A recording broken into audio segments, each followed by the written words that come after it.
So hopefully everybody had some coffee. If you're feeling sleepy, just get up, stretch. And we are going to talk about now something that is present in a lot of our lives, even for ourselves or through family members. Alcohol addiction is one of the most common addictions there are. And for many people, most of the time, it's not perceived as an addiction because of the whole idea of social. I drink socially. It's just, I can stop whenever I want. And, it's with this, it's like this with most addictions, but with alcohol, it is very, very present. The idea of I drink because I want to, and I can stop anytime I want to. It's not a big deal. And so we are going to go through the phases, what leads to it, and why we call it a social illness. So first, let's reflect on a few questions. The first one, and the key word here is why. Why do you drink? You, all of us, any person, anybody. Why would anybody, any person, including yourselves, drink? What's the reason why we want to drink? What are the social, psychological, and spiritual causes of drinking? Because all of that is involved. It could be social, it could be psychological, and it could be spiritual as well. And by the way, for this presentation, we are going to talk mostly about the spiritual side of it. Because the social and psychological reasons have already been touched by Soninha and Victor. They talked a little bit about the psychological and the social causes. So for this presentation, we are going to focus more on the spiritual cause of drinking, but the same spiritual cause goes not just for drinking, but for all other addictions. We are focused on the drinking because it is our theme for today, but the spiritual side of it goes for all addictions. And lastly, what are the physical, mental, and moral consequences of drinking? We are mostly aware of physical and mental consequences, but then again, we are going to take a look at the moral consequences of drinking. One of the things that I would like to make very, very, very clear is that, again, this is not judgment. This is not preconceptions. This is just, the idea is just to educate ourselves and to bring ourselves to self-reflection, right? So all of these questions and everything that we're going to see are just education for us to stop and think.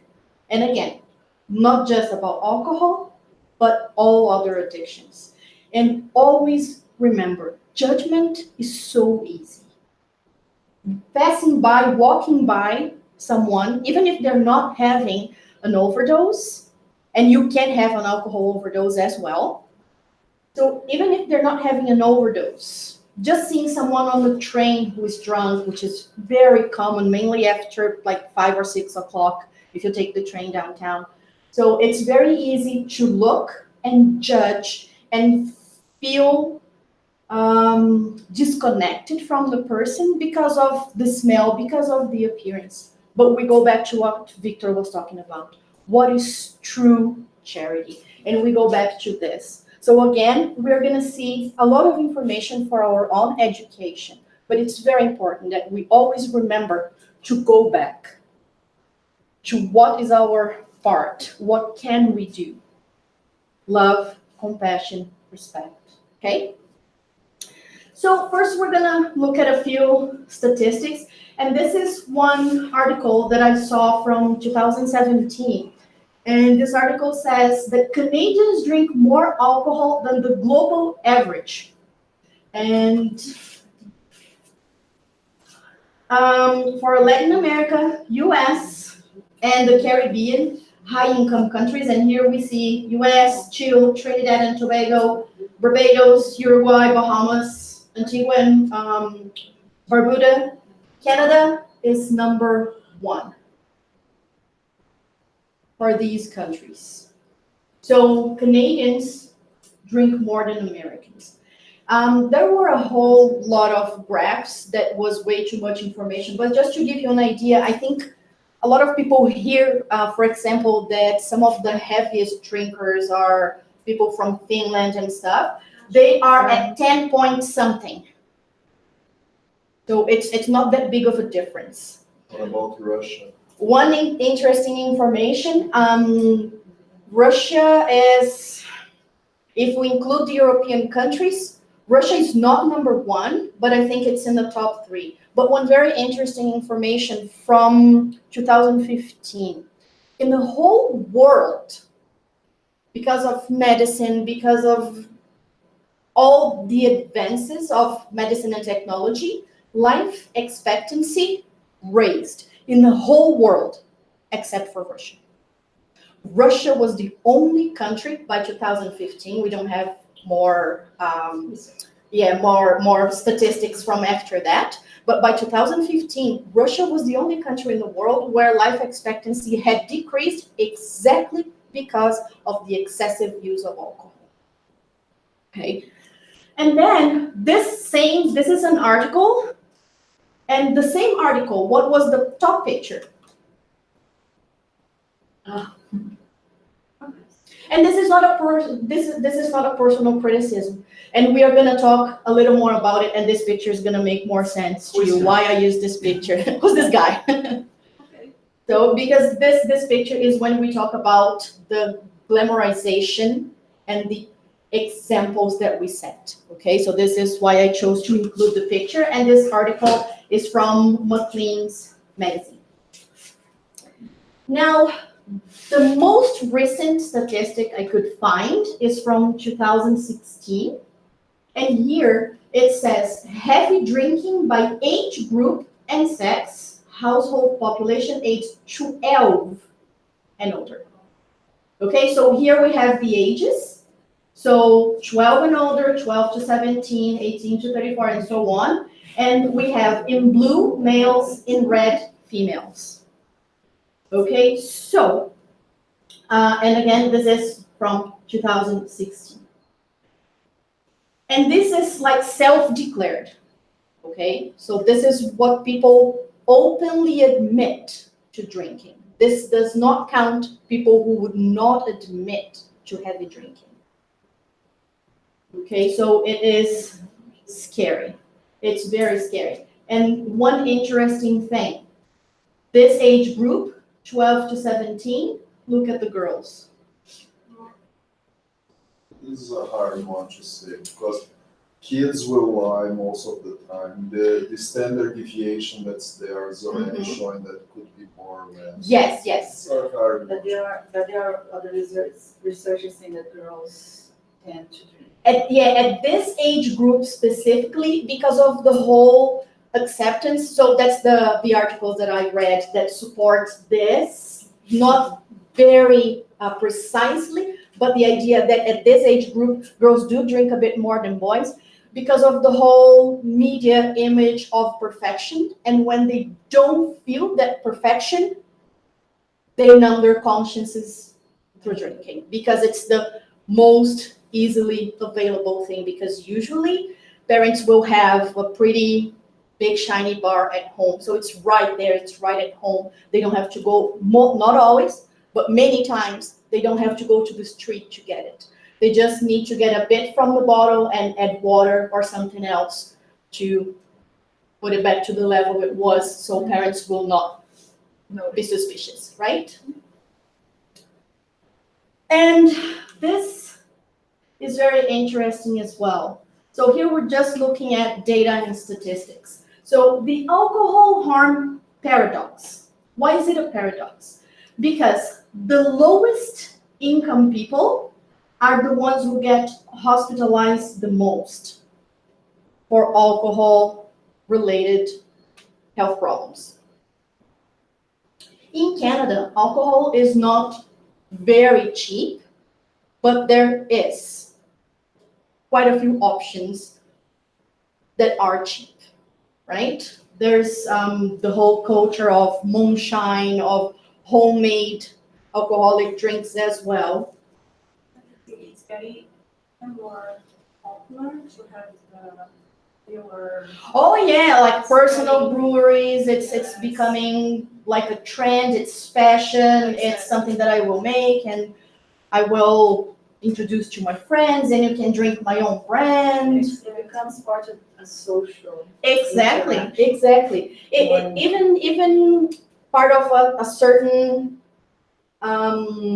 social group, part of like the identity of certain groups, right? The beer drinkers, the vodka drinkers, the wine drinkers, right? The wine specialists and all that kind of stuff. It is again, and this is why we call it a social disease, because there is a whole lot of cultural aspects behind a lot of these groups that declare themselves whatever drinker and specialists and all that kind of stuff.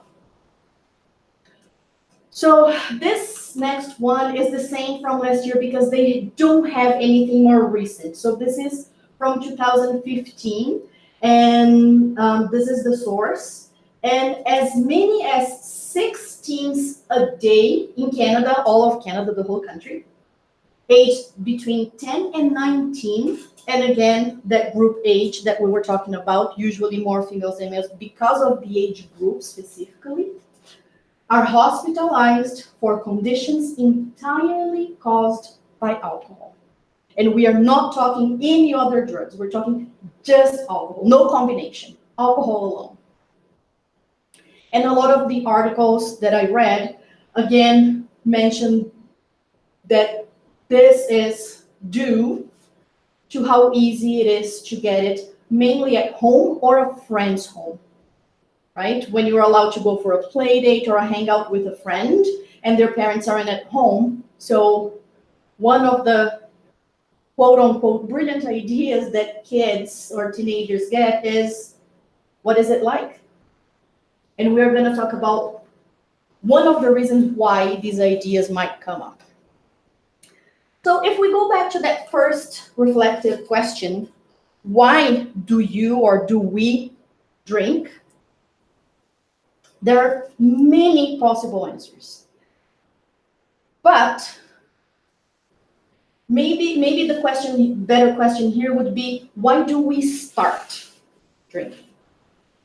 Why do we start drinking? If we think about it, the first time you taste, it's not pleasant. The taste of alcohol is not pleasant. If it's something distilled, it burns. If it's beer or wine, for a child or a teenager's taste, it's bitter. Usually, not always. There are like liquors and sweet wines. But in general, the wine that most adults will drink and that we would have at home for a kid would taste bitter. So if the first experience is not as pleasant, why do we repeat it? So why do we start drinking and why do we repeat? In general, it's glamorous, right? Look at these bottles. They look awesome, right? It would be a very beautiful collection. Yeah, right? And some of them will cost thousands and thousands of dollars. So it's, again, it's not there anymore, but it's social status, right? It looks cool. This looks pretty cool, right?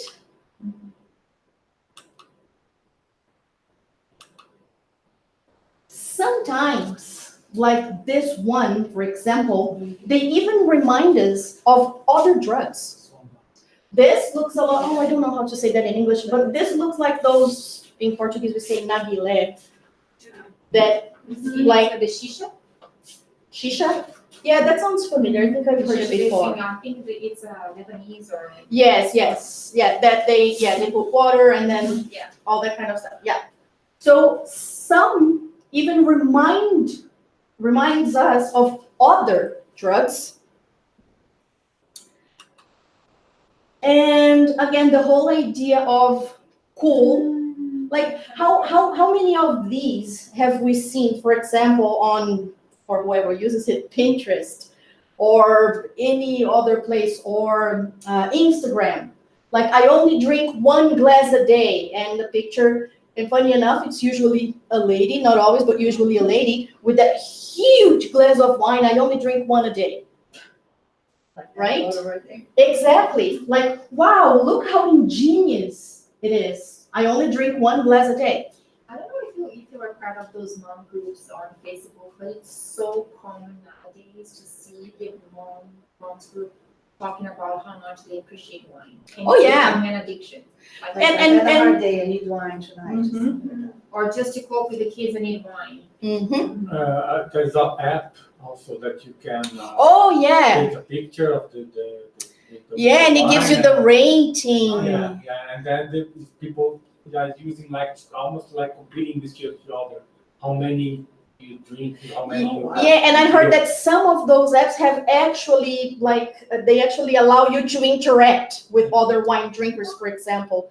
And you give your rating, you can, what's the word?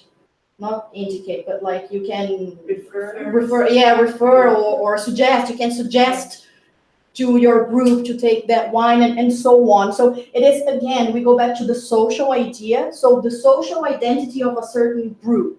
Like, if you're not a wine drinker, you're not part of that mom's group, for example, right? So that does happen. So what is all this? It's an illusion, right? So again, when did beer ever give you a body like this? On the contrary, right? Beer gives you the beer belly. But in the commercial, for men, it's the idea of I will get a sexy woman to look at me. For women, I will look cool. And then we have famous people, right? So I don't feel good about myself. Men or women, doesn't matter. And then we go back to the psychological causes, right? I feel awkward. I feel like I don't really fit. So, and I feel too shy. So I don't know, maybe, a glass of wine, a dose of any distilled, or a bottle of beer will just help me relax a little, and I'll be more social and all that kind of stuff. So I don't feel beautiful, but when the advertising shows like something like this, like I will drink and I'll be beautiful, and again, famous people on those commercials. So for men, I will be, again, elegant, right? Like, if people like him drink and they get a whole lot of top models, I will too. And we come to this point. Yes, we come to this point. Right? It's hard to start talking about what's wrong with this picture. There's so many Is that things. an actual commercial? Yes, it is. Yes, it is. Yeah, it is. Smirnoff, I think. I thought it was, yeah. No, it's not Smirnoff. It's another one. It's Smirnoff. It is. This one was, And then again, if we go back to maybe I think I can say that to everybody, at least sitting here, to our youth years, to our early 20s or something.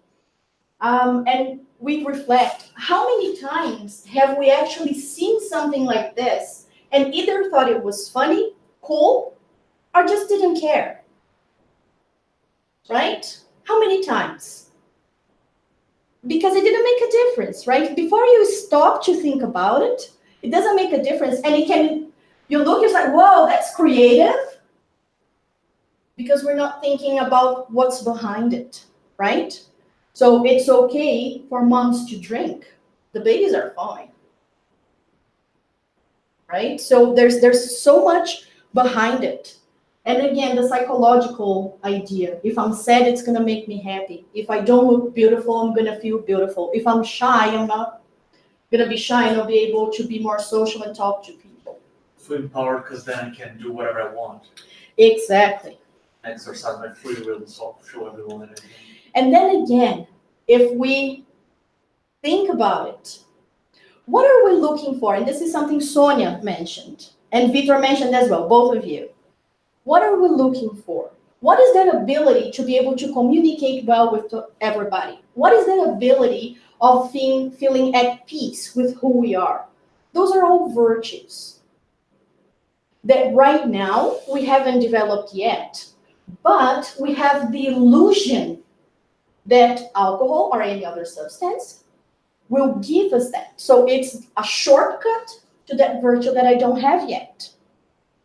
But it comes from the unconsciousness that this is a temporary solution and it's actually harmful as opposed to truly helping us develop true virtues. I would like to add something here, because you mentioned many times that drinking will make you cool. But there is an image related to alcohol that picture fits pretty well. Mm-hmm. The evil that brings you power. That's something that's very scary, because many times we see the image of devil related to alcohol. Mm-hmm. And there is those comments sometimes that people say, oh, you go to heaven, it's a boring place, but if you go to hell, it's party all the time, alcohol. Yep. So this is very scary, because you imagine the marketing people, the publicity related to it. What brings the idea of relating evil that will make you feel cool? And then it comes with a very spiritual oriented propaganda. And this is very damaging, because many spirits were really forcing us to believe that being evil is nice, drinking will make you open your right your freedom to express your evil things. And then is when we see people going crazy when they're drunk and pulling a gun and hitting another people. People fighting, and this is a very troubling thing that brings to my mind related to that image. Being evil is nice. Alcohol is goes back to the related to this. Yes, it goes back to the cool. Drinking is cool. If you don't drink, you're boring. Yeah, that's it. The boring versus the cool. Like, right? Yeah, but You what cannot troubles me specifically is being cool Associating related to evilness. Exactly. This is a very troubling thing, because you're not just departing from virtues, from morality, but you're also encouraging that being evil is a good thing. You're enforcing something bad, really bad, as being something positive. You cannot be cool without drinking. Yeah. Or other addictions. Again, we are focusing on alcohol because it's our thing, but any other addictions, the whole idea of belonging to the group.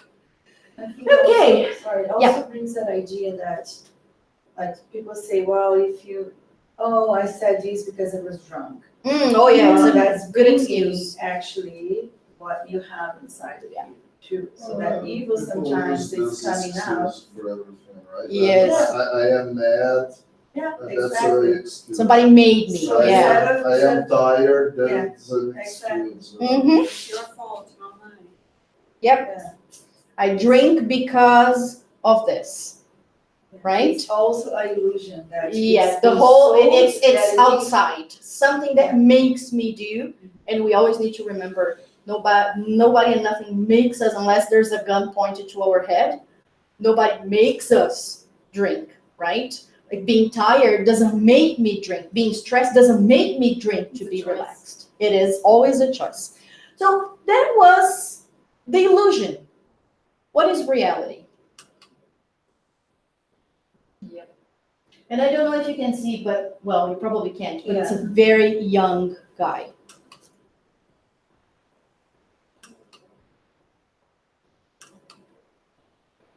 Right? And this is such a disturbing picture.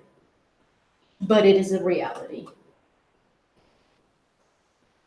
Right? So it comes to the point where we don't just cause harm for ourselves, but we start causing harm to everybody around us. And the whole idea that we only cause harm to ourselves is also very false, because every addiction affects everybody around us, affects the family. So when we say, I'm drinking by myself, I'm not making anybody drink, I'm not bugging anybody. I smoke weed by myself, I'm not making anybody do it. Leave me alone.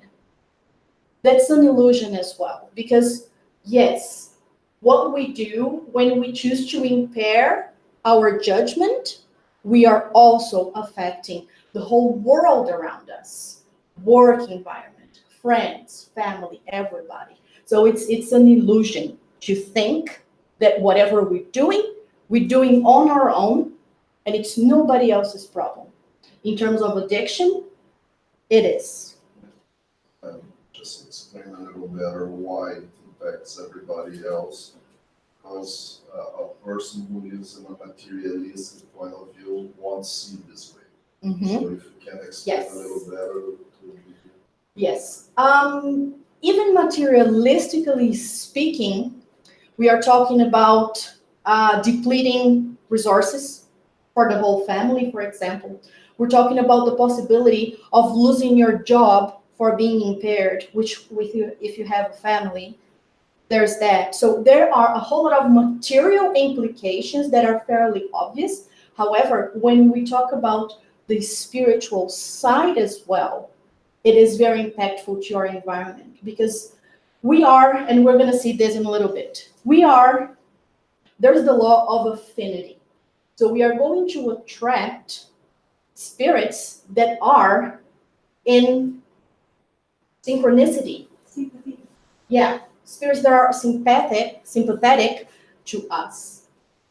And when we drink or when we choose to impair ourselves, we never do it alone. We do it with spiritual company. So even on the spiritual side, it affects our environment, because we are bringing these companies with us. And they hardly ever just want to have innocent fun. Most of the times, they will disturb the whole household, work environment, the whole place. So we do affect everybody around us, both in a material way and spiritual way as well. Did that cover? Okay.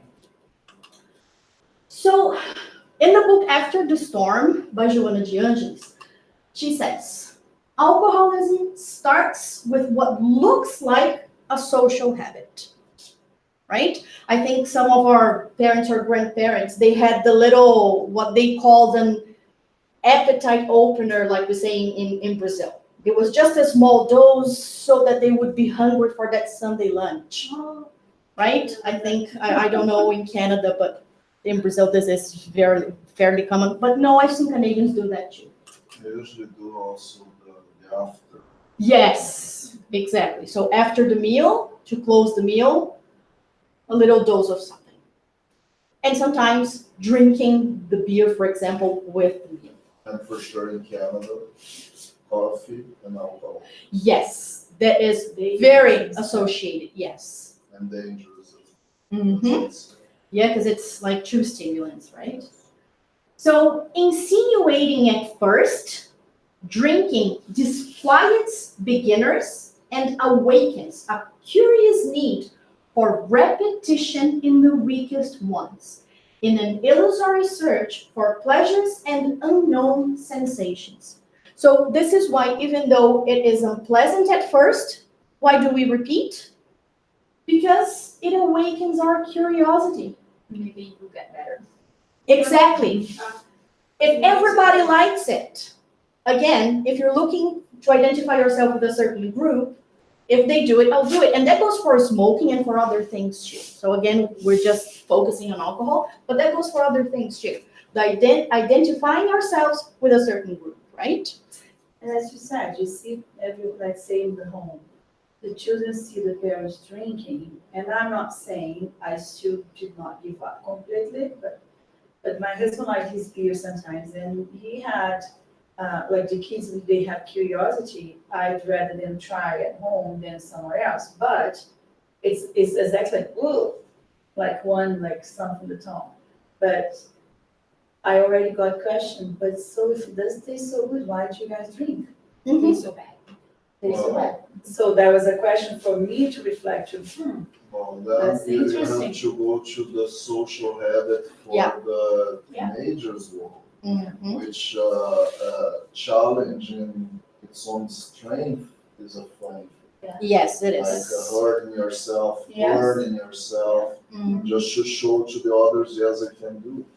It's a way to prove themselves for them. Yeah.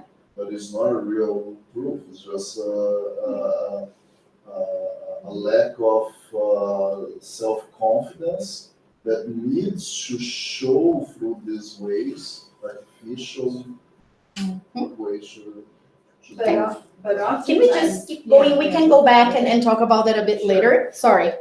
It's just there is a whole lot to go through Sure. still, and we're short on time. Sorry.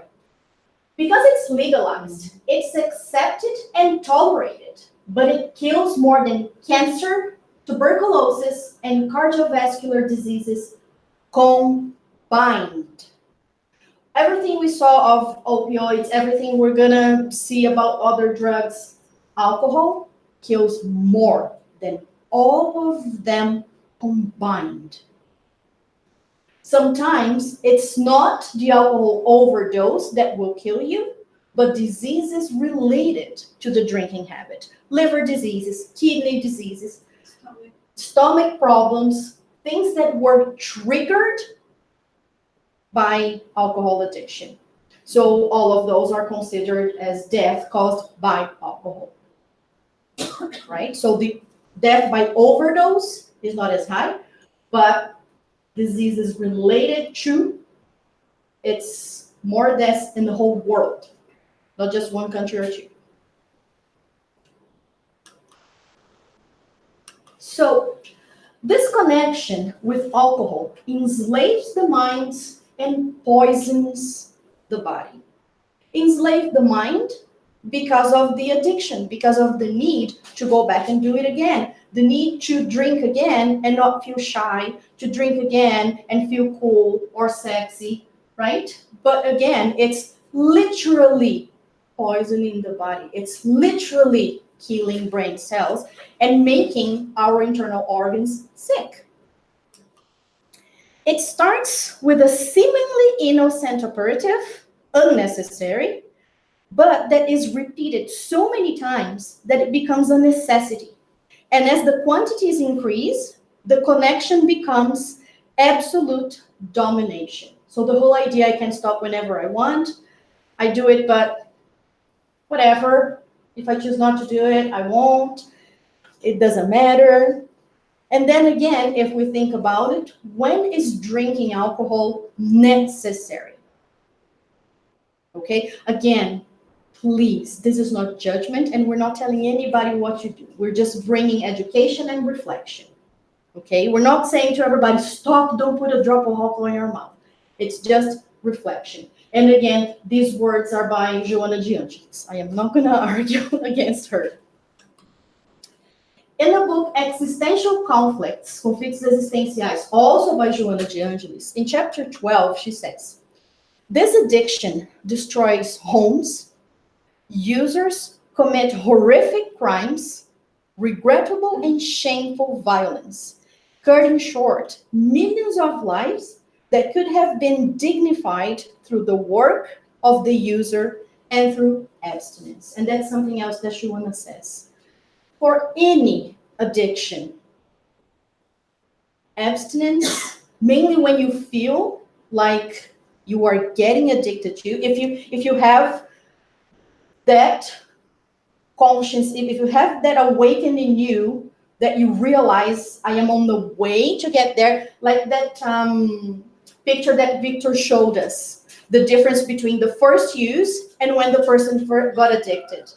So usually for alcohol there is, unless it comes from other lives, and we're going to talk about that too, but usually there is a period of time between when we start to the point that we actually get addicted.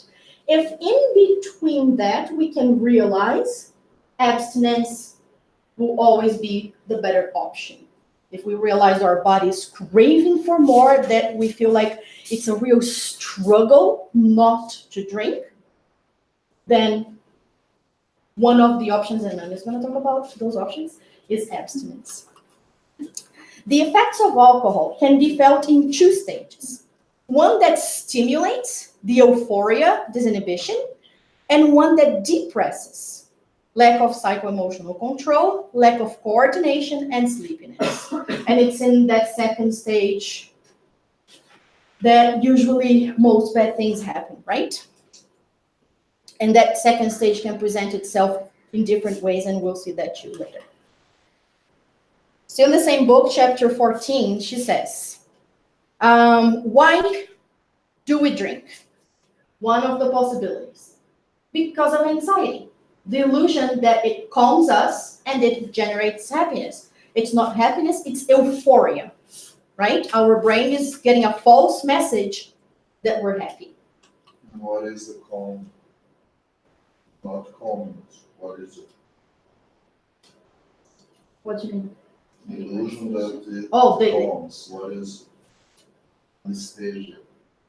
People gets out of sight, and then it's not that they're feeling calm, because they're She says illusion, impaired. is that anxiety, the Yeah. physical kind of anxiety. Yeah, but it's important to know what is the illusion of calm. As it generates happiness is euphoria. Mm-hmm. Yeah. This is just anesthesia. Yep. You're numb. not feeling You're it. numb. Yeah. It's not that you're calm, it's just that you're numb. Yeah, that's true.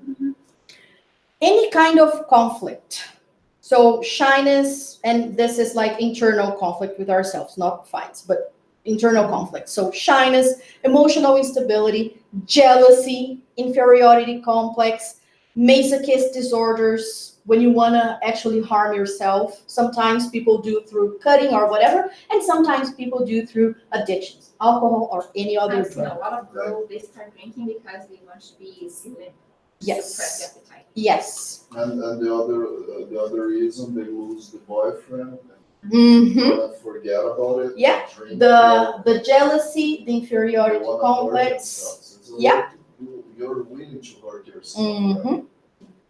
And courage. We think it will make us brave. When in reality, again, we're just fooling ourselves. That state of euphoria makes us feel brave and invincible. However, again, it's just an illusion. A lot of people say, "Oh, I'm just gonna cut the edge. I'm just gonna have one drink or." Yes, whatever, yeah. so It's I'm just to not get the on edge off. Like, Yeah. just- And to forget unpleasant memories or situations, and that goes perfectly with what Eric just said, breakups, right? How many people resort to drinking after breakups to numb the pain, which comes back way worse after? I know a guy, he's a couple of gay people. Guy never drinks. Simply never drinks. But they broke up. That's what he did. Hans, I'm gonna steal a few minutes from yours. Sorry. You can go into the break. So, and another one that is not here, but another reason why we drink, to celebrate. again, the false idea of happiness. So, and in Portuguese, we even have that expression, bebemorar, not comemorar, but bebemorar, to celebrate with drinking, right? So, company parties, house parties, birthdays. Oh my gosh, I can't remember a single kid's birthday that I've been through when I was young that didn't have alcohol back home, right? Kids would drink pop, parents would be drinking their beer or wine or whatever it is in kids' birthdays. And again, it's not like we're condemning. We're just talking about, like Sonia did, the lack of conscience of how these actions of ours can influence even the kids that are at the party, right? It's something that I did not think about when I was younger. There's something new now. For the AGM content, Mm. we're gonna have wine and cheese, so Oh, people yeah. can come. Yeah, so people can come. If you don't have, I've heard that at my job as well. If you don't have anything alcoholic, people won't come. I've heard that too. And my feeling is that AGM, wine and cheese. Yeah. Because again, it's just elegant. It just proves how the society is in a deep state of unconsciousness. Yes. It's just ignorance. That's why we are not criticizing, not using strong words here, but we are trying to bring up to Oh, yeah. consciousness. Yeah. So now we're gonna talk about the spiritual causes. So the psychosocial and spiritual causes. So there's usually a history from past lives with alcohol abuse where the spirit contracted serious debts with other spirits. So this actually starts to explain a little bit also of the spiritual companies that we bring with us when we drink or drug ourselves, right? So there's usually, not always, but there's usually some kind of past connected to it. When offender and offended meet, the latter, the offended, may stimulate the offender to fall back into the old addiction. They can be both incarnates or an incarnate and a discarnate. The suggestion can come friend, parents, siblings, incarnated, or one incarnate receiving influence from a discarnate spirit who was once their victim in the past, right? Or someone who they will do things together. Mm-hmm. Not Yeah, necessarily. and they want to keep doing things together, just not the right things. So, with alcohol, as with tobacco and drugs, there is a connection between the incarnate using and the discarnate who misses the sensations that addiction caused them to feel. And when the incarnate uses, the discarnate vaporizes the sensations. We have many accounts of that in Spiritist literature. I won't have time to go through it, but in the book, Sex and Destiny, Sexo e Destino, in chapter 6, André Luiz talks about the story of Claudio, and he describes how two discarnate spirits are vaporizing his sensation. And this story is very interesting because he's not getting drunk. He's drinking 2 doses of whiskey, but still, he's not drinking alone. We don't drink alone, and we don't drug ourselves alone, even if it's 1 dose. So, so André Luiz, chapter 6, and I have it printed here if anybody wants to read afterwards or in the break. So, and this is a picture these are pictures that give us an idea. So in different books, there are accounts that the vaporizing spirits look like octopuses with tentacles, that they embrace the person who is using with, and they suck that sensation. They literally attach themselves, hug the person who is using alcohol, cigarettes, doesn't matter what, whatever addiction they had before. And they simply suck it out of the incarnate. In the book Existential Conflicts, chapter 14, Joanna says, the impairment usually doesn't last very long, but can go through different stages. So we talked about the two effects, excitement and depression, but here we're talking about the stages. So excitement, depression, and coma. During the excitement, the euphoria frees the patient from their emotional conflicts, repressed during sobriety. It doesn't last long, between 1 hour and a half or 2 hours, depending on how much you drink. It can last more if you drink more, but again, the more we drink, the more we're poisoning our bodies, and it can result in overdose. Depression. The patient moves unsteadily, oscillates between sadness and happiness, sweats profusely, gets nauseous, throws up. Then comes numbness, a kind of sleepiness, the alcoholic coma. At this stage, a cardiac collapse can lead to disincarnation because our brain is not commanding our body anymore.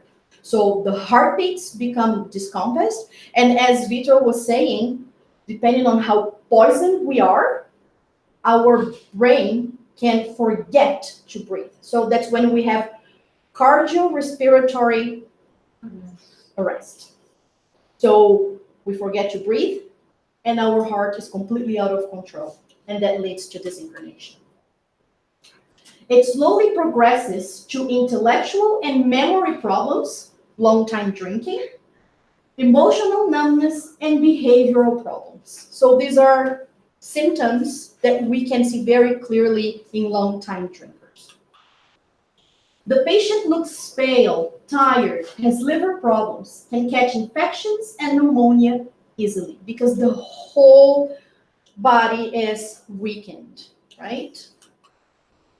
When delirium tremens starts, it is extremely hard for the patient to recover sanity because of serious problems in the central nervous system and problems in the liver, kidneys, pancreas, stomach, intestine, heart, due to excessive alcohol consumption. So literally, the whole body is poisoned. Sometimes the patient ends up with alcoholic dementia. At this stage, they are close to death because their organic functions have been depleted and their bodies can't keep working. My dad. Right? So it gets to that stage for long-time drinkers. Can we do anything about it? Of course, you're a part of society. Can we change the patient? Victor stole the question from me. Can we change anybody? Can we save anybody in a shining armor and white horse? We can't change anybody. We can't make anybody change, right? Can we make them stop? Like those parents who tie their children to like a bed or the table or whatever. We have seen this quite frequently in Brazil. Parents chaining their loved ones, to stop. So can we make them stop? I don't even know if your rehab can make them stop, because once they are back into the society. Why? Because it's not our job. It's the person's job. That's the effort Sonia was talking about in the first presentation. It's a personal effort. Nobody can do it for us. As much as we would like to have a magic solution, nobody can do it for us. We have to do it ourselves. We have to decide and then take action and stick with it, right? Because the deciding, sometimes we go through that cycle many times, but we don't stick with it. We're not perseverant. We need to persevere. And it's a lot of hard work. It's not easy at all, right? So what can we do? And is going to talk more about this, so I'm not going to go in depth. That I'm not sure. I am not going to talk in depth, okay? But we can and should talk to our kids, right? Help them be self-conscientious. Help them understand the dangers and possible consequences. that we cannot make them change. We can clarify, we can talk to them and present the facts, material and spiritual, but we cannot make the decision for them. So we can and should talk about it. We can and should be the example. Be sober, right? If you see your child has a tendency to drinking, why would you drink in front of your child? If you see your brother has a tendency of drinking, why would you drink in front of your brother and then just say that he has no willpower? Or she? invite him for a drink. Yes. Or invite someone to a family party with lots of alcohol. You have a family member who is a recovering alcoholic or drug addict, because many times drug addicts will start again through alcohol until they reach heavier drugs again. But if they've been clean for a while, if they drink alcohol, it's going to bring the whole wish to use again, right? So we can be the example. We can pray for them. People who think that praying for someone else makes no difference, thankfully are wrong, because it does. Even if it doesn't make a difference at that very moment and right away, all the prayers that we pray for other people, that we pray to good spirits to help other people, all of those definitely count.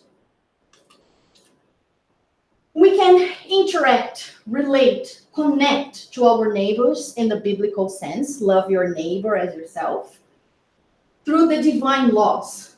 For example, the law of love, justice, and charity, the law of freedom. Again, we can't make them do anything, we can't change them. Everybody has their freedom. The law of compassion, right? Compassion, no judgment. The law of mercy, law of responsibility, law of cause and effect. And we need to remember, even though nobody drinks alone, we keep our free will. It's very easy to say, I'm drinking because of an obsession. I'm being obsessed and the Spirit's making me drink. That's another lame excuse, because we keep our free will. The moment we decide not to drink, smoke, consume drugs, the vampires that were using us as a vehicle to their addictions will look for somebody else to vampirize. Once I choose to stop drinking, if that spirit that was taking a ride with me is not getting what he or she wants, most of the time, they will just move on to the next person. And in some cases, if it's like old spiritual companies from the past, we could even be helping them stop as well. Not always, but it's possible. It's not the most common. Most commonly, they will just move on to the next vessel that will give them what they want. But in some cases, when they have a deep spiritual connection, we could also be helping. And as long as we have even a moment of lucidity, drinking or taking drugs is our choice. So blaming someone else, blaming an external reason or whatever, or a person or a spirit, is just an excuse, because it's always our choice. It's unconscious now. Yes. I'm so sorry, Renzo, because I stole part of yours. Thank you very much. Sorry, we don't have time for more, but it is a very extensive subject because it's so As common. much information as possible. Yeah. There's a lot of information. Yes. So it was great. But it was great, thank you. Oh, you're welcome. It's the most common one, so. And for me, it's quite convenient to speak after you, after Sonia, and after Victor, because you have set the perfect stage for the next talk. Let me just upload this. Give me a second.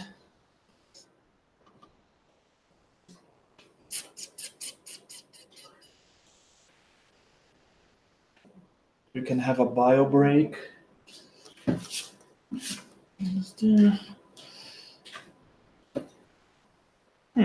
Should be on, because I just went to the lesson. Yep, there we go. Okay, running. Is the time all right? Yes. So now it's my turn. Thank you. It's a great pleasure to be here and contribute to this workshop. And the topic now is cannabis legalization and divine law of justice. And it's a hot topic right now because in Canada, we have now cannabis legalized. And what does that mean to us, like as individual? What does that mean to us as society? And first of all, I should echo the what Sonia and Victor and Renata said. We're not trying to be judgmental, and also not political, because it's clearly a political thing. But the point is to help us educate ourselves, to help us reflect about the law, actually human law in that case, and the divine law of justice in that case, and to think that is this legalization here, is it goes according to the divine law of justice or not? Is it just or not? Last year, the topic was a little bit different. Last year, I had the opportunity again to talk about the cannabis legalization, but we were on the verge of having cannabis legalized in Canada, and the focus at that time was free will, right? So I do have my free will. Anyone has free will, and does that come with the rights to use cannabis, for instance, in any situation? But now things have changed because now it's legalized, and now what does that mean? First thing is just to go through the quick outline of what you should expect from this talk. First of all, I'm going to review some cannabis usage reports and legislation in Canada. It's going to be very brief. First of all, it's recent legalization, so there's not enough stats on that. Everything that happened previously was from the illegal use of marijuana. And then we'll check the foundations of the divine justice, which will help us to go through this 5 reflection exercise. Every time we discuss, for instance, on Monday, it happens that we're discussing the law of love, charity, and justice on Monday on our reflective studies. And over there, we always think of how can we apply that into our lives. And this seminar here will be a great example of how can we make that happen.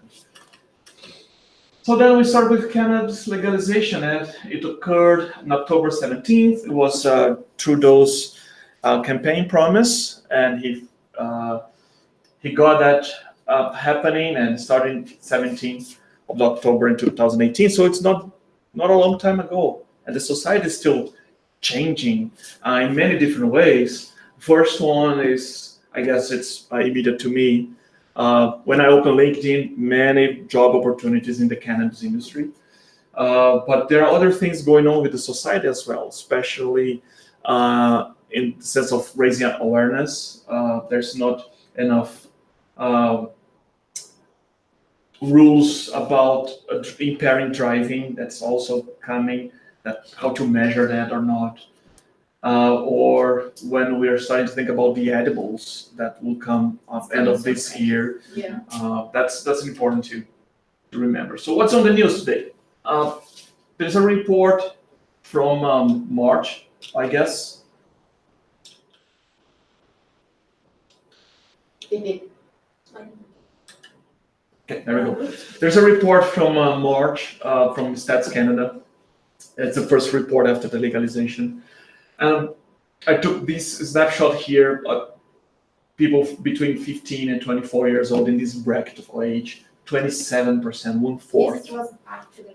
Yes, after, yeah. So this report is from March this year. So it's the first 6 months or so, yeah. So then 1/4 of the Canadians between this age, they have tried cannabis, any type of cannabis product in the last 3 months.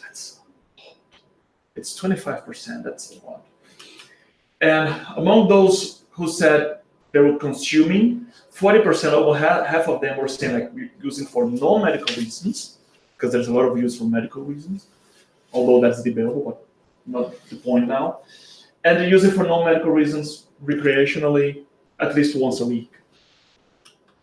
And in that context, we still have the edibles that are not yet legal to sell, although they comprise 10% of the total consumption coming from illegal sources, right? They got the pot, they go there, cook, and make a brownie and other things. But the edibles will be legal to sell in shops. And now they're discussing how the label should be, will that be different or not? So there's many things that it's happening in our society nowadays to adjust to this new legislation. And that's quite troubling because it's not that people start to use marijuana these days because of the legalization. No, it's been there for a long while. But after seeing Renata's talk about alcohol addiction, and when we consider it as a social problem, what we have here is another social problem, just became legalized. Yeah, and So, it's the same 30 case. Now it's readily available. It's not illegal anymore. And 30 years ago, this talk would probably be talking about like cigarettes, tobacco, right? And now things moved on. We are talking about legalizing marijuana, and alcohol is a big problem because it's still there, right? It's still a big one. Yeah, and now they have the ability to combine both. And now they have the ability to combine both. May I get my water? Oh, sorry. And they are able to combine both, and they're well known as gateway drugs.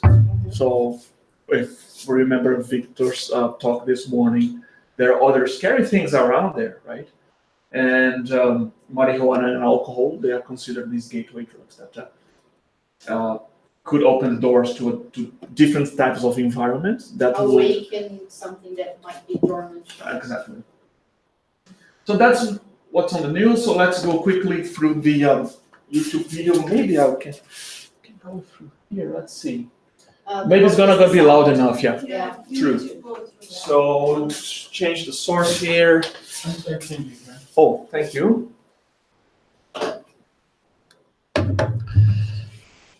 Just to set up the stage, what's happening in our province regarding Interesting cannabis. that our discussion at home was legalized for the majority of age, not for teenagers, not for 12, 11, 12, Yeah. 14, but they don't care. Yep. It's like a problem. Earlier in 2017, we asked Albertans how our province should adapt to the federal government's decision to legalize cannabis. We had a record-breaking response to our engagement, and after hearing what Albertans had to say, we've developed a proposed framework. Here's what you need to know. After legalization, 18 will be the proposed minimum age to purchase cannabis, the same as for alcohol and tobacco. If you're an adult, you'll be able to possess up to 30 grams of dry cannabis in public. Cannabis consumption will be allowed in homes and in some public spaces where smoking tobacco is allowed, but restricted in places where kids tend to be, like school grounds and playgrounds. You'll be able to grow up to 4 cannabis plants in your home, but not outdoors where kids can potentially access them. During our consultation with Albertans, driving under the influence of cannabis was one of the biggest concerns we heard. We are taking action to ensure no cannabis use is allowed in vehicles, even by passengers. Like alcohol, cannabis will need to be secured away from drivers or passengers. Additional rules will be put in place to prevent people from driving under the influence. The workplace is just as important. Impairment at work is dangerous for yourself and others. We'll be working with labor groups and employers to address job site issues and ensure work sites are kept safe. Licensed growers across Canada will produce cannabis and will be required by the federal government to meet quality and safety standards. Growers will sell cannabis to a government-owned and operated distributor who will ship safe products securely to retail outlets. These cannabis stores will have to follow strict rules for things like staff training, hours of operation, and more. At the beginning, there may not be online sales in Alberta, but this is something that we'll be looking at in the near future. Cannabis will be legal in Canada by July 1st, 2018. While legalization is a federal decision, each province must make its own rules and regulations around how cannabis is sold, where it can be used, and how to best keep our roads and workplaces safe. We want to get this right. Let us know what you think of our proposed approach. Okay, so that's the provincial view on that. Thanks a lot, Moacir. Is that how they call your name in English, Moacir? Moa. And that's just to set up the stage of what's going on in our province. That's mostly for the materialistic point of view of this talk. So here's how people can access, here's the limitations and so on. There are a few things there. They're extremely important, and of course, it was mentioned here before, the access, how kids are gonna access it, right? And one of the main pitch for this legalization was that, hey, it's legal now, we have no control, let's legalize it and make it less accessible to our youth. And that's a very important part of it, and we'll definitely discuss that later on. So then, after that, we go to the other side of the bridge. So let's see the divine law of justice. First of all, and pay attention to the question mark there, like laws of humans, are they the same as law of God? And when we discussed this morning, the universal truth and the inner truth, they are disconnected, but as society progresses, they will be approaching each other.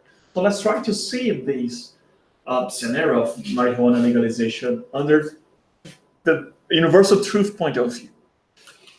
So to show that, or to simplify how laws of humans are disconnected, sometimes very silly, I have listed here a few of them, and I'll wonder how they're gonna make you feel.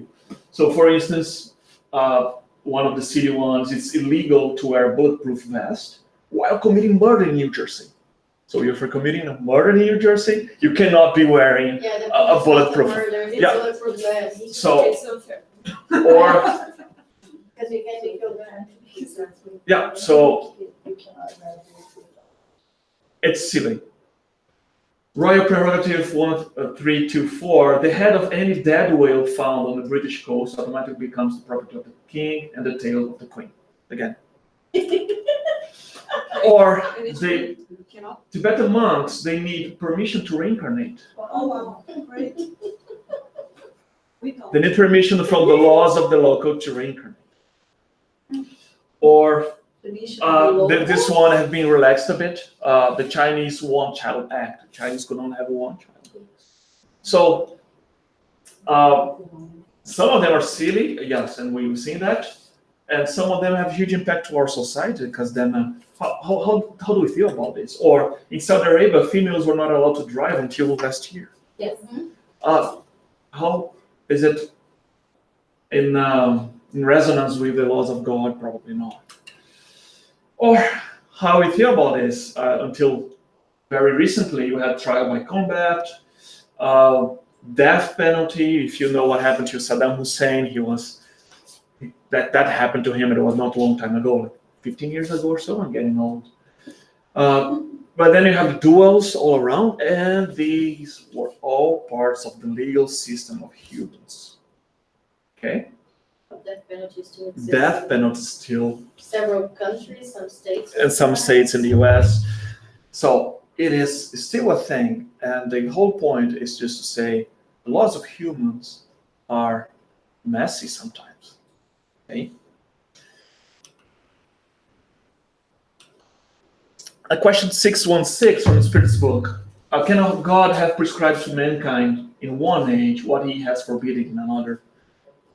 So what was okay now, so let's say God allowed duels 100 years ago, and now it's not allowed. That's a deal. Exactly, yeah. God cannot be mistaken. Men are obliged to change their laws because they're imperfect. But the laws of God are perfect. Their harmony, which regulates both the material universe and the moral universe, is founded on laws established by God from all eternity. For God, things haven't changed, right? But for humans, of course. And we see great progress done Don't take this message wrong. We see great progress in our society, but sometimes we have a little bit of hiccups, right? And that's what that's how we're gonna analyze this marijuana legalization. We're gonna see it as maybe a hiccup. That's something that each one of us will have to investigate in our consciousness and then feel it, right? Abortion is another one. Abortion is another one. Yeah, huge. So then at this point, we go to our checkpoint. How do you feel about the laws of humans? Well, we have some examples that are basically priming you to try to answer that. But how you feel about the laws of humans and how you feel the law of God, that's a different thing, right? This is when we investigate what's inside us. And this is how we interact with the world that is around us. All right. So then let's set the foundations for the divine law of justice. What is just? What is not just? So if justice is a law of nature, how is that man understand it so differently? And the same thing appears just one and unjust one another. And that happens very often in our society, right? Sometimes we have this law that some people say that's great, some people say that's not great. But if justice is the law of nature, if all of us have the seed of the perfect justice inside us, how can we see things differently? And the answer from the Spirit's art is because your passions often mingle with this sentiment and debase it, as they do with the greater part of natural sentiments, causing you to see things from a false point of view. So whenever we're trying to assess the validity of human laws inside us, it will be biased by our passions. We need to see what's going on. So if I like to drink alcohol, I don't want people forbidding it, right? That's part of my passion. If I want to smoke pot, I don't want people forbidding it, right? If pot is illegal and I like to do it, then I want to make things legal because I see what is just based on my passions. The other point is, so independently of the right established by human law, what is the basis of justice according to the natural law? So, okay, human laws are flawed. So what is the basis of justice according to God? And Christ has told you, do unto others as you would have others do unto you. It is the simplest thing to think about. Should be. Because we most often know what we want to ourselves, right? Although these feelings might still be biased by the passion, we have to really understand ourselves to take that passion away and to know what to do to others, right? And what this legislation is doing is impacting the whole society. And this will be a great pillar of the reflection exercise we'll be doing in a few moments. So God has placed in the heart of man, as the true rule of all justice, the desire which each of you feels to see his own right respected.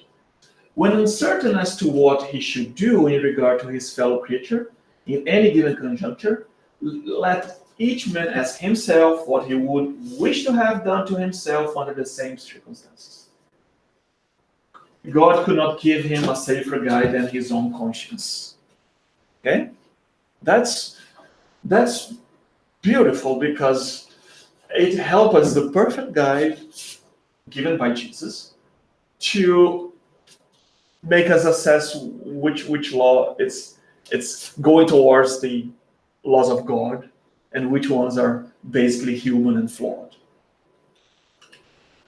And finally, this one is a very important, it was a key point from the previous, from last year's presentation was, is every honest belief to be respected even when completely false? Because it could very well, some people say, oh, you know what, like, I do believe it's fine. I do believe marijuana is totally okay. I do believe alcohol it's totally fine. they might actually believe that. People could believe that. Is that belief to be respected? Yes or no? The right to have their opinion, Their free will, their free will. Yeah, I guess. have to respect the right, but not the action. So let's see the Not exactly. answers. So every belief is worthy of respect when it's sincere and when it leads to the practice of goodness. Done. That's a clear requirement, right? You believe X. Okay, it's false. Okay. But you do believe it's honest, it comes from your heart. Does any good come out of it? Probably it's charitable. Yeah. It's just Is it just? Is just charitable? Blamable beliefs are those in which lead the practice of evil. So then we're gonna have this exercise first, thinking what do unto others as you would have others do unto you. And the other point is, okay, even whatever I believe, is that belief making any good to anyone else or even to myself? And then we're here to probe our feelings or make a deep dive into our conscience to maybe understand how we feel about this, right? Maple leaf being changed by something different. Yeah. So how do you feel about this? Give it a step back.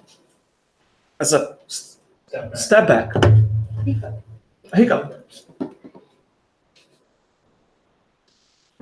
This week, Nathan, my son, I have a toddler at home, and he was having hiccups, he said. And then he did that, he said, hiccups, funny. Where did you learn that? Okay, just a good break, but I'll be actually thinking about our youth in the fifth point here. So I totally need your help here to go through this reflection exercise. The first topic is the impairment caused by drugs and our spiritual health. In any situation we are trying to get impaired of our senses, that it's a way to escape, or let's put it that way, that's going to harm our spiritual health, right? If you're trying to get impaired, lose the sense and have it loose, or just to cut the edge, we are in the end trying to, it's going to affect our spiritual health, because we are only healthy when you are in full contact with the divine laws in our conscience. That's when you're really healthy, right? So any attempt to impair this, it's putting us away from the true healthiness, and of course true happiness coming from God. Numb. Numb, yeah. And numbing, feeling sensation. And the impairment comes because of this analogy here. So when I think about driving, right? That driving is the governor Alberta said, is one of the most things that people are most worried about, people driving impaired and so on. So when you take Tylenol, even if it's an extra strength one, probably 1,000 milligrams, can you still drive? Yeah, okay. What is Tylenol causing you? It's affecting your metabolism, right? Typically you take it because you have some kind of illness. You're trying to cure it. It goes straight to the health of the body, because it's a medicine designed to prevent few things that you might have with your physical health. Okay? You can drive taking just the extra strength, but if you take Tylenol 3, you could. Oh no, the 3 no, because then it comes to a different type of medicine. Yeah. Can you drive when you smoke? So cigarettes, tobacco, right? They do have effects in our body, and by the level of consumption that are kind of normal, they don't cause the impairment that make our officers say that you're not allowed to smoke because your driving ability is going to be impaired, right? So in the same sense,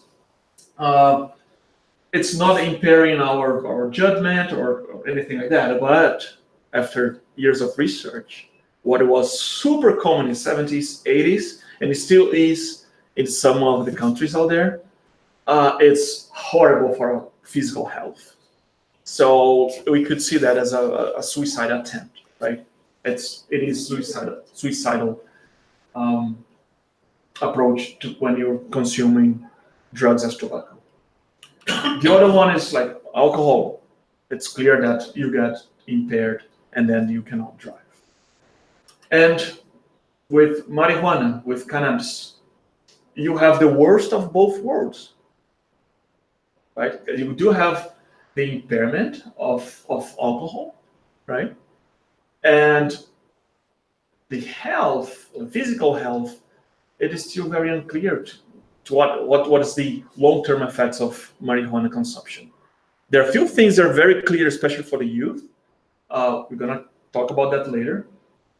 But it is something that even though sometimes it's seen as tobacco, oh yeah, you just smoke and then it feels something. Sometimes it's seen as alcohol, you cannot drive.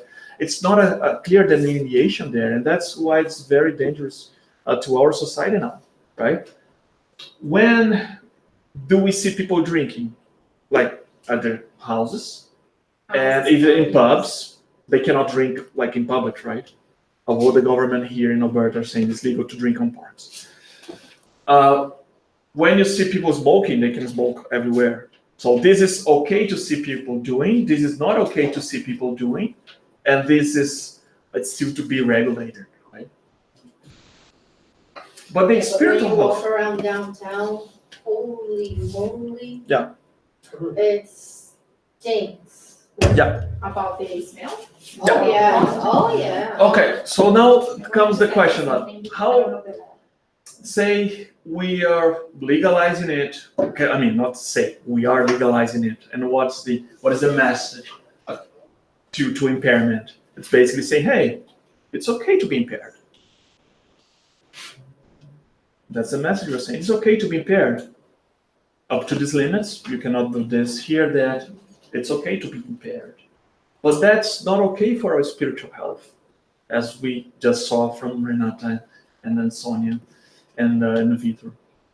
It's not okay. It's a totally materialistic point of view, in the sense that, oh, I can do whatever to my body, but it's ignoring what we know from this Spiritist education, what goes beyond this life, right? And any type of impairment is definitely impacting our spiritual health. Okay? So are we causing any good to anyone?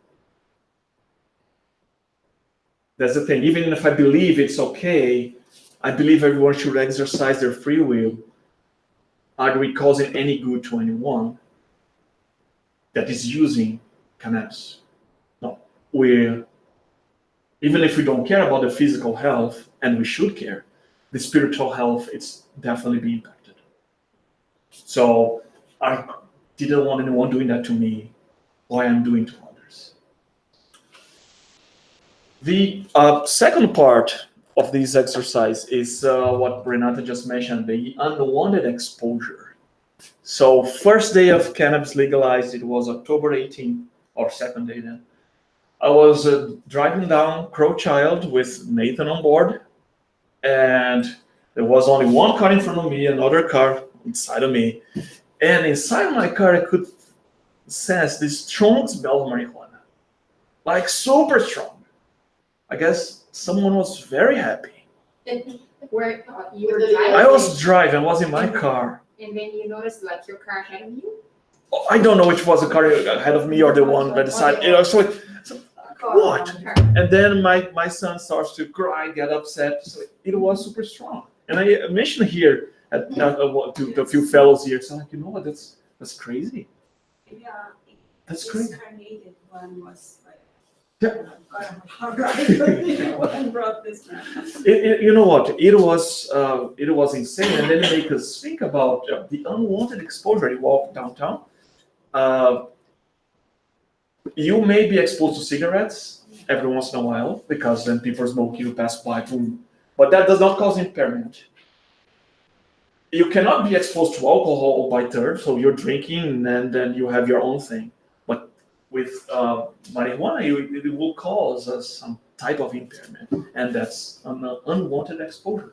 Yes. I don't know the law, I should research about this, but now we have new neighbors. And they are so young, I think he's around 21. Even my husband said, this guy smokes so much pot. And he's every night in his porch, sitting on the stairs, smoking everything. Yep. And every time my kids are outside or coming home, the boy is there. Yep. Is it legal to be in front of your porch sharing? It's so close, So right? it says that, I don't know for sure, but it says that it shouldn't be in a location that will be accessible for kids. But on the other hand, it's their propriety, so it's their home. So it's something to consult. Like I would call 311. Oh no, also the city, yeah. So 311, say, hey, I just want to know. Why does he go to the porch in his backyard? He's inside the house. Yeah, it's something to get more information about, right? Because this unwanted exposure, it is a thing. Let's go for this text here. So the AMA, not the Alberta Borough Association, that's Alberta Medical Association. They made a big letter not of support, but there was this federal they were consulting the society about the marijuana legalization. That's what AMA said. The AMA will be supportive of regulations that protect vulnerable individuals who do not have a say about their exposure to cannabis.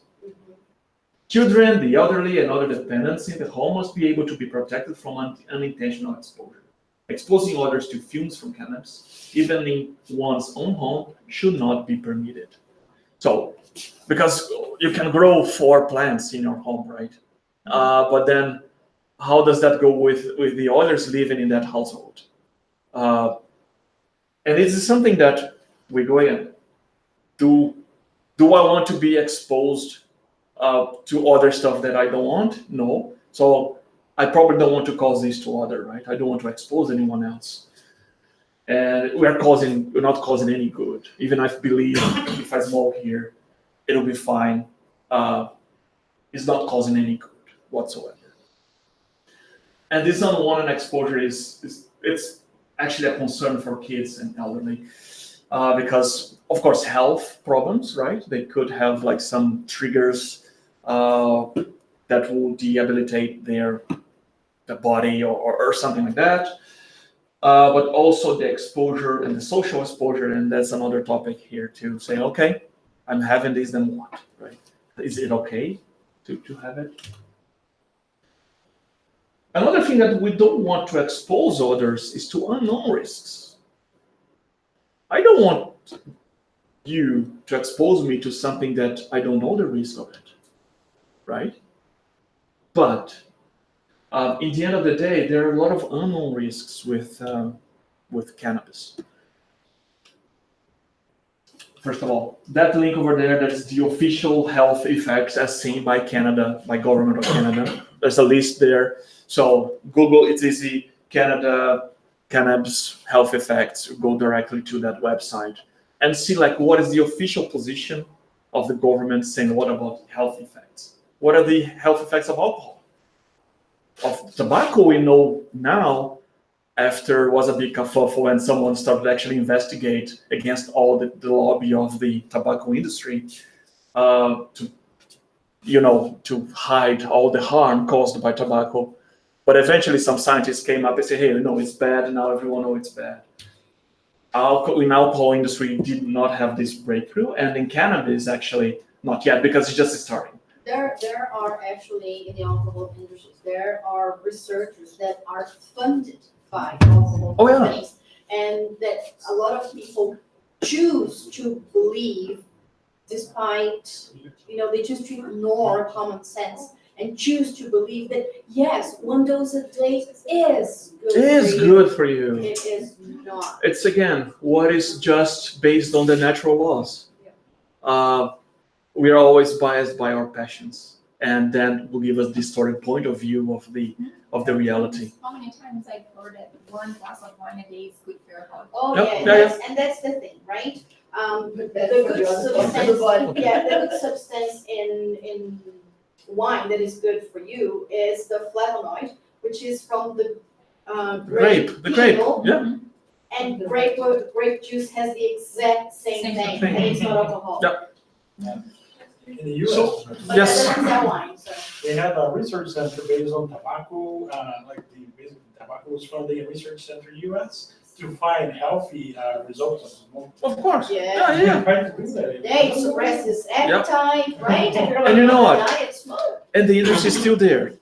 The industry is still strong. Oh, it is strong. It The is alcohol decreasing, it is industry, decreasing Yeah. among adults, but it's still rising in youth. and in developing countries as well. Yeah, mostly. So what are the unknown risks there? So, and then I set the different examples. So for instance, 4 of the Marlboro men have died of smoking related disease. So they're making the advertising, hey, how this is something happening there? Is it warmer there? So things that happen here is that, okay, it's natural, it's fine, it make you look good, but long term, it was really bad. And so is that analogous to the situation living now with cannabis?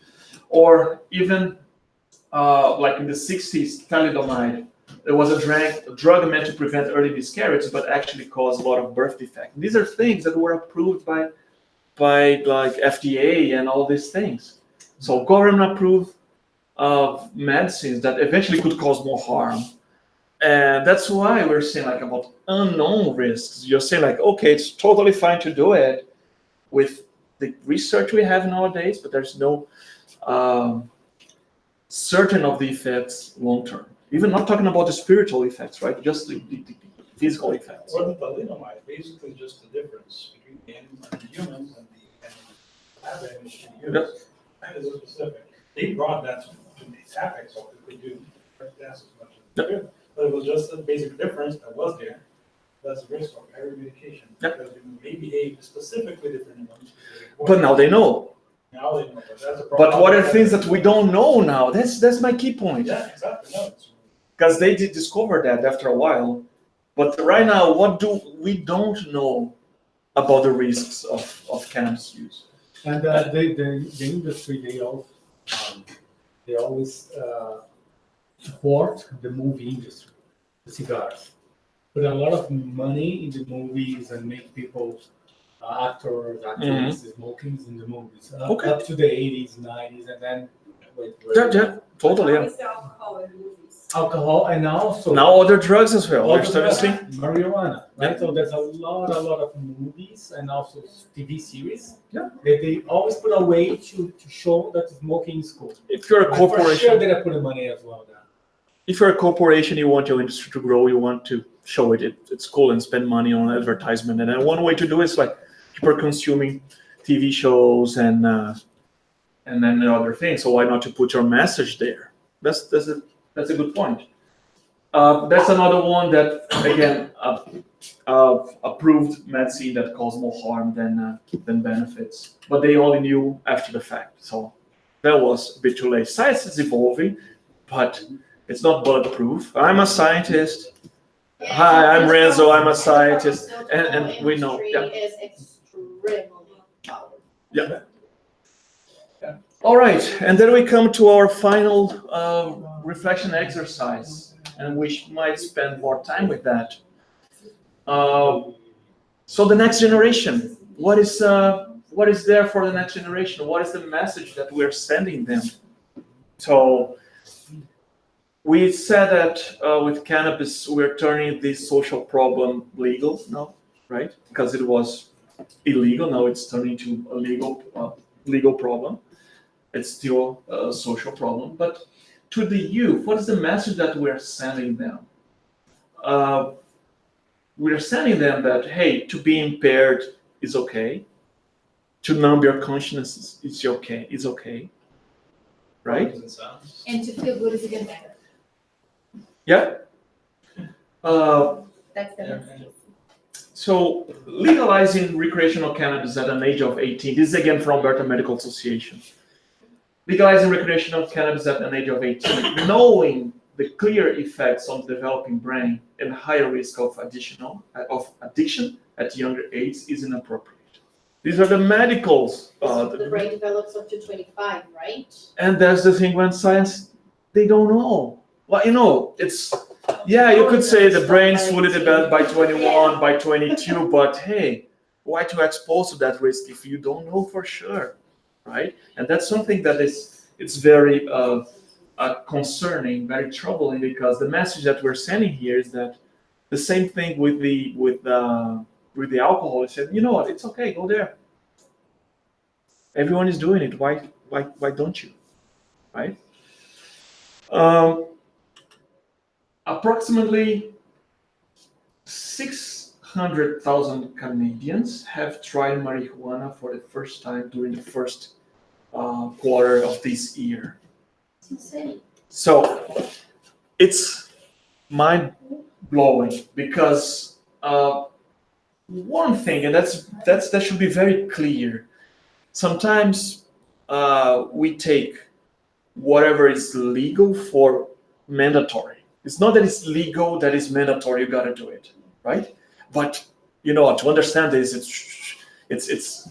it's complicated for the youth. Because to make this distinction of what is good and what is legal, even for us adults, it's sometimes troubling, right? We have to know ourselves very well to make the distinction, say like, what is good to me, it is good to others, am I harming someone? But to the youth, it has this association of that it's legal, then, you gotta do it.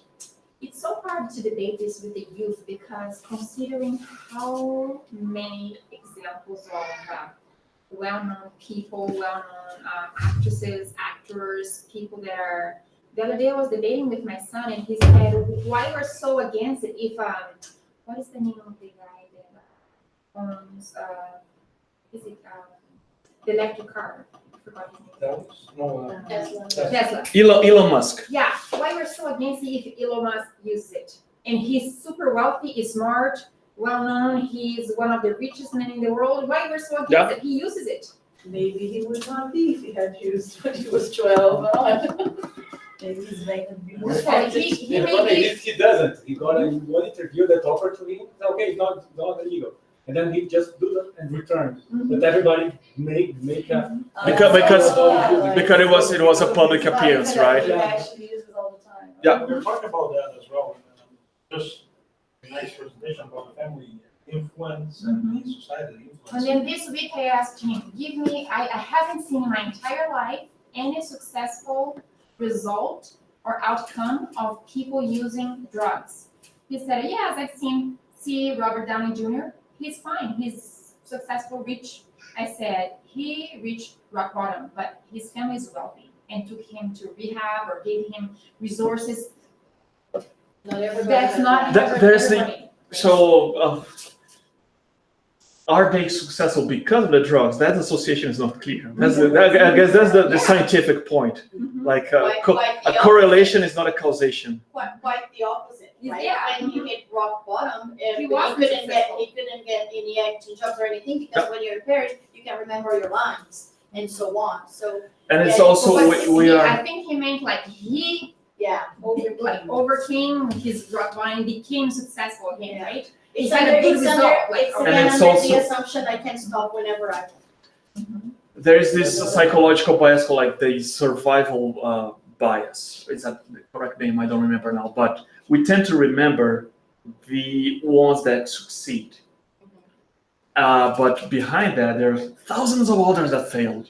But in our imaginary is the one that succeeds. Driven by our passion. Exactly, it's driven by our passion, distorting our own In truth. which lecture we had, one of you guys said about why virtues, people that are good, like even used drugs. In my mind, I couldn't believe that Robin Williams killed himself. because he was such a wise person, right? And he Or so you couldn't, thought. and that's what was like open to the public, but he struggled with so many problems. So yeah, we'll never know what's going on with each one's connection with God, connection with themselves. It's very personal. So it's not that they are on TV and they look smart. There's this thing. So when we think about the next generation, the message that we're sending them is that so if there is a lot of social pressure related to alcohol nowadays, with cigarettes nowadays, there will be only more with cannabis now, right? And that's another thing to take into account. And are we being just with them? Are we giving them a society that is better to thrive on? And actually not, because of all this environment that will carry them to things that aren't health for their spirits or for their bodies even, right? And then it makes us think like and that's a particularly interesting reflection. I probably won't have time for that. But when you see our kids now being a parent, it's been like fantastic. And every time I'm trying to think about what to do to others, what would like others to do to me, and I immediately think about my kids. So what are the things I don't want him to have? What are the things I don't want him to be exposed? Then I'm doing myself. And that's when it comes very personal, right? Okay, so I don't want him to drink alcohol when he was a kid. Okay, am I drinking alcohol? I don't want them to be exposed to marijuana or to consume cannabis, but maybe am I consuming cannabis at home? I don't want them to, I want them to respect everyone, to be friends of everyone, but then I have this trouble relationship with a coworker, with a family member. So these are the things that makes me think when pushing like few years forward and say like, okay, that's the society now, we have cannabis legalized. Are we helping them or not? So, and do they have a say on it? And the answer is no, because my son is 2 years old, he doesn't vote, right? And we are setting up the stage for his future and for future of the next generation. And is it a better future than we have now? That's something very troubling, but also very important to reflect on. That's something I wonder about. We all came in from Brazil. I wonder if we would approve this anymore or not. I don't see the utilization in Brazil as high as But Canada. it's very strong. The movement's very strong there too. In Brazil? That's Oh, you it. approve? I really don't know.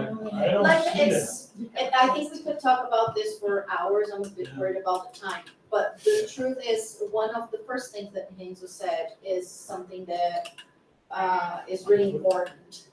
It is a political thing, because if you think about all the security that involves, like all the rules that they have to put in place just to sell cannabis, the first question that comes to mind, is it really a good idea then?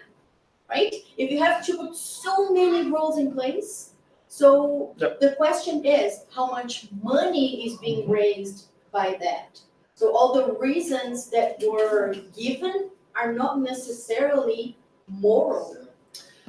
You would spend X amount of money, you should spend X amount of money Yeah. to fight this social illness. Yeah. Or you could get something, like receive something for legalizing it. So short term, long term. And that's why the political thing becomes very complicated because of the terms and everything. And the final one is, what is my role? I'm sorry I'm very late, but that's okay. Makes you feel better? What is my role? What is my role? And every one of us that were here actually said, you know what? You remember that drawing that we were explained before? The final thing here is that the mission, there are spirits who have the strength to resist and who have, at the same time, the mission to exemplify good influence on their fellow beings.